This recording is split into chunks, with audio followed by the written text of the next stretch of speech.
কি হবে, তারা ব্রাইডাল মেকআপ কিংবা বিভিন্ন রকম পার্টি মেকআপের অর্ডার আসবে, তাই তো? আমরা যখনই কোনো রকম কোনো কাজ করি, আমরা এই যে আমাদের মার্কেটে ঘুরে কাজ করি বা এই যে মেকআপগুলো করি না, এতে ইট ডাজন্ট মিন যে আমাকে 10 রকমের স্মোকি আই লুক শিখতে হবে।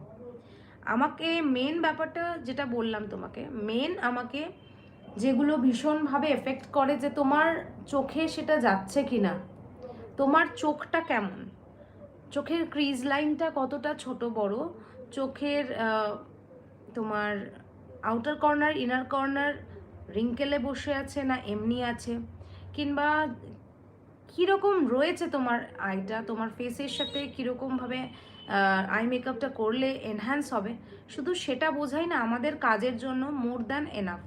আর সেটুকুই অনেকে বুঝতে পারে না, সেটুকুই অনেকে বুঝতে পারে না যে কালারের সেগ্রিগেশন কিভাবে করব, কোন মেকআপের সাথে কিভাবে কালার সেগ্রিগেশন করব, কোন ড্রেসের সাথে কিভাবে কালার সেগ্রিগেশন করব। সব থেকে বড় কথা, এখনকার দিনে তো আগের মতন অত ওই রকম কালার ওইভাবে চলে না এখন।